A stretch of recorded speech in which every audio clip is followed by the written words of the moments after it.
আসসালামু আলাইকুম। প্রিয় দর্শক, অন্য মঞ্চের আলাপ চাইতায় আপনাদের সকলকে আমন্ত্রণ জানাচ্ছি। অনেকেই আমায় লিখেছেন যে পিছনের পর্দাটা একঘেয়ে হয়ে গিয়েছে, এটাকে একটু পরিবর্তন করুন। আর পর্দাটাও খুব একটা ভালো নয়, এই তো একদিনে করা যাবে না। আমি চেষ্টা করছি যত তাড়াতাড়ি পারি আমি এটার বিকল্প একটা ব্যবস্থা করতে। আপনারা একটুখানি আমায় সময় দেবেন। দ্বিতীয়, আমি একটা পোস্ট করেছি সকালবেলা যে শেখ হাসিনাকে ডিসেম্বরের মধ্যে, আবার বলছি ডিসেম্বরের মধ্যে দেশে ফেরানোর ব্যবস্থা ভারত করতে পারে। ডিসেম্বরের মধ্যে ফেরত করার ব্যবস্থা ভারত করতে পারে। আমি কিন্তু দুবার বলে দিলাম, এটা এখনো সবকিছু নিশ্চিত নয়। বিষয়টা নিয়ে আমাকে আরো খোঁজ খবর করতে হবে। খোঁজ খবর নিয়ে আমি এই ভিডিওটি কালকে করব। আজকে যে ভিডিওটি করব সেটা হচ্ছে শেখ হাসিনাকে কেন ফেরত পাঠানো হবে না। চারদিকে এত জলঘোলা হচ্ছে, হাদির হত্যাকারীদের ফেরত দেওয়া হবে, অথচ বারবার ইউনূস আমল থেকে তারেক রহমান পর্যন্ত সবাই শেখ হাসিনাকে হাতে চায়।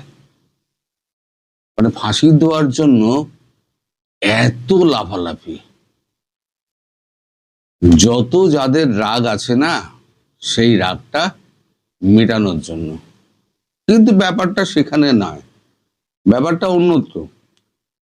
সেটা হচ্ছে আমাদের এই সনাতনী ধর্মে না, এ তো 5000 বছরের পুরনো ধর্ম।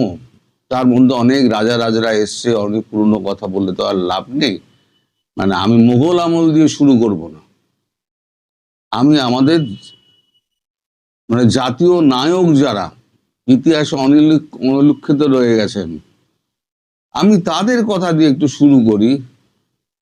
যে তাদের কাছে যারা আশ্রয় চেয়েছিলেন, তারা কেউ কিন্তু আশ্রিতকে কখনো শত্রুর হাতে তুলে দেননি। এটা আমাদের সনাতন ধর্ম। যেমন রানা প্রতাপ, পৃথ্বীরাজ চৌহান, জয় সিংহ, শিবাজি মহারাজ, সম্ভাজি মহারাজ, এই প্রচুর এরম নাম রয়েছে। যাকে শত্রু মনে করতো না, সে যদি আশ্রয় চাইতো, আশ্রয় দেওয়ার জন্য উঠে পড়ে লেগে থাকতো এবং তার জন্য, তাকে বাঁচানোর জন্য যুদ্ধ পর্যন্ত তারা করেছে। শেখ হাসিনা বর্তমান কালের ব্যাপার।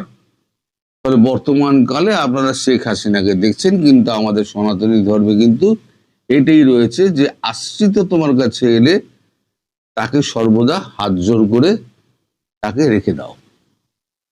আমাদের এখানে কে আসেননি? শ্রীলঙ্কায় যখন বিক্ষোভ হলো, বিদ্রোহ হলো, সমস্ত মন্ত্রী এবং প্রেসিডেন্ট সব এসে দিল্লিতে আশ্রয় কেটেছেন। সাম্প্রতিক নেপালে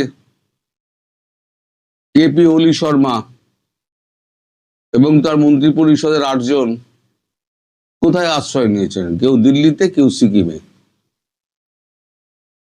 সেরকম শেখ হাসিনাও আছেন। ভারত তাকে তুলে নিয়ে এসছে, তিনি তো আসেননি, তাকে তুলে নিয়ে এসছে। ফলে ভারতের দায়িত্ব আরো বেশি। এই যে ইদানিং এখন অনেক একটা কথা উঠেছে, সব ঝুড়িতে, সব ডিম এক ঝুড়িতে থাকবে কেন? এই নীতি ভুল। ভারতও কিন্তু চেষ্টা করেছিল এই ঝুড়িগুলোকে চেঞ্জ করার, যেমন পাকিস্তানের আমলে করেছে, বাজপেয়ীজি করেছিলেন, লাহোর বাস যাত্রা শুরু করেছিলেন, তারপরই কার্গিল হয়ে গেল। সেটা ভুলে গিয়ে নরেন্দ্র মোদী সোজা মারিয়াম নওয়াজের মেয়ের বিয়েতে বিনা আমন্ত্রিত হয়ে নওয়াজ শরীফের সঙ্গে গিয়ে দেখা করলেন এবং তার মার সঙ্গে দেখা করলেন, মেয়ের সঙ্গে দেখা করলেন, সকলের সঙ্গে দেখা করলেন, উপহার টুপহার দিলেন। তারপরেতে আপনার বাংলাদেশে আসুন, বিএনপির আমলে কি ঘটেছিল আপনারা জানেন, আগের বিএনপি সরকারের আমলে। নতুন করে বলে ভিডিওকে লম্বা করে লাভ নেই। পরের বারে কিন্তু আবার চেষ্টা করা হয়েছিল। খালেদা জিয়া মারা যাবার পর তাকে শোক বার্তা জানাতে ভারতের সর্বোচ্চ দ্বিতীয় ক্ষমতাপ্রাপ্ত ব্যক্তি, যিনি কূটনৈতিক মহল থেকে উঠে এসে নিজের যোগ্যতায় ভারতের দ্বিতীয় ক্ষমতাপ্রাপ্ত ব্যক্তি জয়শঙ্করজি, তিনি নিজে উপস্থিত হয়েছিলেন। তিনি কিন্তু কোনো দূত পাঠাননি। তিনি চেয়েছিলেন যে বিএনপির সঙ্গে ভারতবর্ষের একটা ভালো সম্পর্ক তৈরি হোক। ঝুড়ি কিন্তু আলাদা করতে চেয়েছিলেন, যেমন পাকিস্তানের বিরুদ্ধে সময় করেছিলেন, তেমনি এখানে করে। আর যে পাকিস্তানে যখন আমাদের নরেন্দ্র মোদী গেলেন, তারপরে কিন্তু আমাদের ওই পেহেলগাঁও হয়ে গেল। পেহেলগাঁও হয়েছে, তার আগে কাশ্মীরের গন্ডগোলগুলো হয়েছে। তো যাই হোক, আমি অন্য প্রসঙ্গে যাব না, বলতে ভুলে গেছিলাম বলে বললাম। তো এবারেও কিন্তু ঝুড়ি চেঞ্জ করার চেষ্টা করেছিল। ঠিক আছে, তারেক রহমানকে দিয়ে ব্যাপারটা আপাতত সামলানো যাক, তারপর বাকিটুকু চেষ্টা করা হবে। কিন্তু তারেক রহমান ক্ষমতায় বসে তার পুরনো জায়গাতেই ফিরে গেলেন। তাদের যে একটা নীতি আছে, ভারত বিরোধী নীতি, সেই নীতি অনুযায়ী তিনি কাজ করতে শুরু করেছেন। তখন তো 10 নম্বর পয়েন্ট অব্দি সব কাটামুন্ডু, না না, হ্যাঁ হ্যাঁ হ্যাঁ হ্যাঁ, সব হ্যাঁ করে দিয়েছে। গতকালকে যে আপনাদের খলিলুর রহমান এসেছিলেন, তিনি খুব চাপের রাজনীতি করতে গেছিলেন, বা কূটনীতি বলতে পারেন, যে শেখ হাসিনাকে প্রথমেই চেয়ে একটু চাপ বাড়াও। কিন্তু চাপ বাড়াচ্ছেন, মানে চাপের রাজনীতি করছেন কার কাছে? জয়শঙ্করের সঙ্গে, যিনি 40 বছর ধরে কূটনীতিকে গুলে খেয়ে ফেলে দিয়েছেন। সেই জয়শঙ্করজির সঙ্গে আপনি চাপের রাজনীতি করতে গেছেন। যা হবার তাই হলো, আপনাকে পুরো ধুনে দিল এবং আপনাকে শূন্য হাতে ফিরতে হলো। এবং পরিষ্কার বলে দেওয়া হলো যে শেখ হাসিনার আমলের কোনো রকম চুক্তি তার পুনর্বহাল হবে না, এটা পরিষ্কার বলে দিয়েছেন। কারণ শেখ হাসিনাকে আমরা ওই পরীক্ষিত হয়ে গেছে যে বাংলাদেশের ব্যাপারে একটা ঝুড়িতেই ডিম রাখতে হবে, সেটা হচ্ছে আওয়ামী লীগ। এবার আওয়ামী লীগকে এখন আপনারা নির্বাসনে পাঠিয়ে দিয়েছেন, দিয়ে তারপর আপনারা ভারতের কাছে সব সাহায্য চাইছেন। এ বললে তো হবে না। এখন ভারতের হাতে তো সব অস্ত্রগুলো ভারতের হাতে, জল থেকে আর আপনার ওই তুলা পর্যন্ত সব অস্ত্র ভারতের হাতে। টাকা পয়সাও নেই। সেই ভারতের সঙ্গে আপনারা এসছেন খেলতে, ডাঙ্গুলি খেলা বলে না, ডাঙ্গুলি খেলতে এসছেন। আমি এবার একটা গল্প বলি আপনাদের। একটা লোকের খুব চুলকোনোর অভ্যেস ছিল, যেখানে পারতো সব সময় চুল করছে, এরকম করে চুলকে যাচ্ছে, এরকম করে চুলকে যাচ্ছে। তা একদিন সন্ধ্যেবেলা হয়ে গেছে, নৌকো ঘাটে এসছে, দেখছে একটাই নৌকো রয়েছে। সে বসে বসে হুকো টানছে। মাঝি বলছে, মাঝি আমাকে একটু ওই পারে একটু ছেড়ে দাও। মাঝিও তেমনি বদমাইশ। মাঝি বলে, ঠিক আছে, পয়সা লাগবে না, আর তোমার তো অভ্যেস হচ্ছে গা চুলকানো, তুমি চুলকিও না। তুমি যদি না চুলকে থাকো এই পুরো পারাপার হওয়া অবধি, তাহলে আমি তোমার থেকে পয়সা নেবো না। আর যদি চুলকাও তাহলে পরে আমি তোমার থেকে 10 গুণ পয়সা নেবো। বলেছি, ঠিক আছে, 10 মিনিট তো লাগবে, না চুলকিয়ে থেকে যাবো। এইবার মাঝ নদীতে যখন গিয়েছে তখন সে ফটাস ফটাস করে মারছে। তখন মাঝি জিজ্ঞেস করছে, কি হলো, তুই মারছো কেন? বলছে, ও তো মশা কামড়াচ্ছে। বলছে, মাঝ নদীতে হাওয়া বইছে আর তোকে মশা কামড়াচ্ছে? তখন বলছে, এই মশা তুমি দেখতে পাবে না মাঝি, এ মশা হচ্ছে ভেতরের মশা, সেই মশাগুলো কামড়াচ্ছে। আমাদের বিএনপির হচ্ছে ভেতরের মশা আছে। যতই সুযোগ দেওয়া হোক, যতই তাকে ভালো প্রস্তাব দেওয়া হোক এবং বন্ধুত্বের হাত বাড়িয়ে দেওয়া হোক, তারা কিন্তু সেই প্রস্তাবে সাড়া দেবে না। তাদের পূর্বের নীতিতে তারা থেকে যাবে। ফলে আমাদের কাছে, ভারতের কাছে শেখ হাসিনা একটাই ঝুড়ি, যে ঝুড়িতে এক সমস্ত ডিমগুলো রাখা হবে বলে ভারতবর্ষ স্থির করে নিয়েছে। ভারতবর্ষ শেখে, পরিস্থিতির দিক দিয়ে শেখে, আর ভারতবর্ষ মানুষকে সুযোগ দেয়। সুযোগের যে সদ্ব্যবহার করবে তাহলে পরে সে বেঁচে যাবে।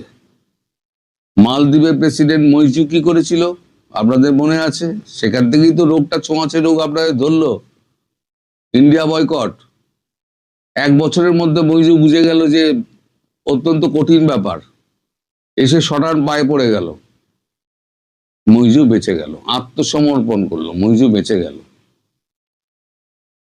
কেপি শর্মা ওলিকে রকে দিয়ে ম্যানেজ করে, সুশীলা ম্যাডামকে ম্যানেজ করে কেপি শর্মা ওলিকে আবার দেশে ফেরত পাঠানো হলো ওই মন্ত্রীবর্গ। তো ভারতবর্ষ এখন উল্টো রাস্তা ধরবে। কি রাস্তা ধরবে আমি তা জানি না। আমাকে এখন ব্যাপারটা সবে কানে এসছে আমার, এখন আমাকে কনফার্ম করতে হবে। তাই আপনাদের কাছ থেকে আমি একটা দিন সময় চেয়ে নিলাম। আজকে বললাম কেন শেখ হাসিনাকে ফেরত দেওয়া হবে না। শেখ হাসিনাকে ফেরত দেওয়ার কোনো প্রশ্নই নেই। কারণ এক হচ্ছে, তিনি আমাদের চোখে নির্দোষ, আমাদের চোখে। আপনাদের যে আইনে তাকে দোষী ঘোষণা করা হয়েছে, সেই আইনে আর সেই আদালতের কোনো মান্যতা নেই। ভারত মান্যতা দেয় না। আপনাদের সরকারকে যেমন মান্যতা দেয় না, একদলীয় সরকার মনে করে, তেমনি একেও, তার রায়কেও মান্যতা দেয় না। ফলে শেখ হাসিনাকে ফেরত পাওয়ার আশা ছেড়ে দিন। শেখ হাসিনা যাবেন, নিজের জোরে যাবেন, এবং কারণ ভারতের হাতে সব তাস আছে, যেদিক দিয়ে মোচড়াবার চেষ্টা করবে সেদিক দিয়ে মোচড়াবে। তারেক রহমান কিন্তু টিকতে পারবেন না। আজকে এই ভিডিওটা সংরক্ষণ করে রাখুন, আগামী ডিসেম্বরের মধ্যে বুঝতে পারবেন যে তারেক রহমান কত জলে আছে আর কত ডাঙায় আছে, আর ভারতের সঙ্গে পাঙ্গা নিতে গিয়ে তারেক রহমানের কি অবস্থা হয়। আগামীকাল শেখ হাসিনার ব্যাপারটা নিয়ে বলবো, তাকে ডিসেম্বরের মধ্যে ফেরার ব্যাপারটা নিয়ে বলবো, আর একটু খোঁজ খবর নিয়ে। আজ এখানে শেষ করছি। এই মুহূর্তে একটা সুখবর নিয়ে কথা বলতে এসে, খবর হলো দলীয় প্রতীকে হচ্ছে না স্থানীয় সরকার নির্বাচন। আপনারা জানেন যে বিগত প্রায় 1 দশকের বেশি সময় যাবৎ দলীয় প্রতীকে স্থানীয় সরকার নির্বাচন, সিটি কর্পোরেশন, পৌরসভা, ইউনিয়ন পরিষদ, উপজেলা পরিষদ, এই নির্বাচনগুলা দলীয় মোড়ক ঢুকিয়ে দেওয়া হয়েছিল। আওয়ামী লীগের অসংখ্য ভালো কাজের মধ্যে এটি একটি খারাপ কাজ ছিল। স্থানীয় সরকারকেও দলীয় সিলমোহর মারা। আমি এই খারাপ কাজটির আগাগোড়া সমালোচক ছিলাম, এখনো। কিন্তু লাকিলি, সৌভাগ্যবশত, এই যে অন্তর্বর্তী সরকারের নানা সংস্কার বা নানা অধ্যাদেশের মধ্যে স্থানীয় সরকার অধ্যাদেশ একটা জারি করেছে, যেখানে দলীয় প্রতীকে নির্বাচন হবে না, এবং সেটি গতকালকে পাশ হয়েছে। সেই আইনটি, দলীয় প্রতীকে হচ্ছে না স্থানীয় সরকার নির্বাচন, এ সংক্রান্ত স্থানীয় সরকার পৌরসভা, স্থানীয় সরকার, উপজেলা সংশোধনী বিল গতকাল সংসদে পাশ হয়েছে। পর্যায়ক্রমে স্থানীয় সরকার, ইউনিয়ন পরিষদ, স্থানীয় সরকার, সিটি কর্পোরেশন সংশোধনী বিলেও দলীয় প্রতীক থাকছে না। গতকাল বৃহস্পতিবার স্থানীয় সরকার, পল্লী উন্নয়ন ও সমবায় মন্ত্রী মির্জা ফখরুল ইসলাম আলমগীরের পক্ষে মন্ত্রণালয়ের প্রতিমন্ত্রী শাহে আলম সংসদে বিলটি উত্থাপন করেন। পরে সেটি কণ্ঠ ভোটে পাশ হয়। এই বিল পাশের মাধ্যমে স্থানীয় সরকার নির্বাচনে দলীয় প্রতীক থাকছে না।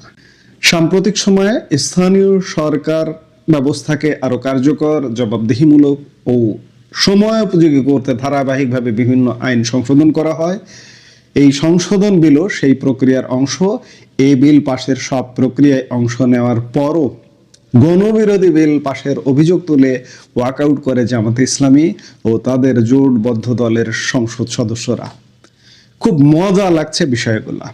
এই যে বিভিন্ন আইন যে পাশ হচ্ছে, অধ্যাদেশগুলো, ইউনূস সরকার যে অধ্যাদেশগুলো জারি করেছিল সেগুলো একের পর এক সংসদে অলমোস্ট ম্যাক্সিমাম পাশ হয়ে গেছে। আর কিছু আছে, এটা হয়তো নেক্সট ওয়ার্কিং ডেতে পাশ হয়ে যাবে সবগুলো। এই আইনগুলো যখন পাশ হচ্ছে তখন একের পর এক জামাত বিরোধিতা করছে, অথচ ইউনূস সরকারটা ছিল জামাতের সরকার। সেই সময় সব ধরনের এইগুলোতে সমর্থন দিয়েছে। এখন যখন সংসদে একটা করে সত্যিকারের অর্থে এটা যখন আইনের সাথে যুক্ত হয়ে যাচ্ছে, স্থায়ী আইনে পরিণত হচ্ছে, তখন জামাত প্রত্যেকটা বিরোধিতা করছে। এতদিনে তাদের বোধোদয় হচ্ছে যে কি ঘটতে যাচ্ছে আসলে। সন্ত্রাস বিরোধী আইন পাশ নিয়ে তারা সময় চেয়েছিল। গতকাল সংসদে তারা পাকিস্তানের দোসর বা পাকিস্তানের, আমাদের মুক্তিযুদ্ধে পাকিস্তানের পক্ষের দল বা সহযোগী সংগঠন হিসেবে, রাজনৈতিক দল হিসেবে জামাত আইন সিদ্ধ হয়ে গেছে, আইন পাশ হয়েছে গতকাল। এবং গতকালকেই এই যে সংসদে পাশ হয়েছে স্থানীয় সরকার সংশোধন আইন, এতেও বিরোধিতা করে জামাত ওয়াকআউট করেছে। জামাত খুব সূক্ষ্মভাবে বুঝতে পারছে যে আওয়ামী লীগ কিভাবে ফিরছে, কিভাবে আসছে। আওয়ামী লীগকে একদম আউট করে দিয়ে, আওয়ামী লীগকে দেশ ছাড়া করে দিয়ে এই দেশবিরোধী জামাত চেয়েছিল সেই মাটিটা দখল করবে তারা। এই যে গত নির্বাচনের মাধ্যমেই সেই প্রক্রিয়াটা তাদের ছিল, আগে থেকেই ছিল যে আওয়ামী লীগ চলে গেছে মানে তারা সবকিছুর হর্তাকর্তা, তারা সব দখল করবে। এখন আবার বুঝতে পারছে যে এই যে স্থানীয় সরকার নির্বাচনটা যদি দলীয় প্রতীকে না হয় তাহলে তো আওয়ামী লীগ চলে আসবে। এই জায়গা থেকে জামাত গতকালকে এই আইন পাশের ক্ষেত্রেও বিরোধিতা করেছে এবং এই আইন সহ আরো কিছু আইন পাশের ক্ষেত্রে বিরোধিতা করে সংসদ থেকে ওয়াকআউটও করেছিল। এখন আমি বলছি যে আওয়ামী লীগের জন্য সুখবর, আরেকটি সুখবর আসছে। আওয়ামী লীগের ভাইরা, বোনরা, আওয়ামী লীগাররা হতাশ হয়ে গেছেন। ভাই, হতাশার কিছু নেই।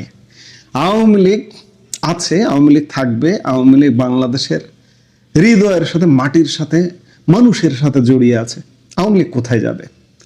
এই যে একটা অপরচুনিটি এলো, শীঘ্রই নির্বাচন হবে, হয়তো কুরবানি ঈদের পরেই এই নির্বাচনটার প্রক্রিয়া শুরু হবে। স্থানীয় সরকার নির্বাচন প্রথমে হয়তো সিটি কর্পোরেশন নির্বাচন দিয়ে শুরু হবে, কারণ স্থানীয় সরকারের সব বডি খালি, ফাঁকা, ইউনিয়ন থেকে সিটি কর্পোরেশন পর্যন্ত সব আওয়ামী লীগ সরকারের পতনের পরে সব জায়গায় বাতিল করে দেওয়া হয়েছে।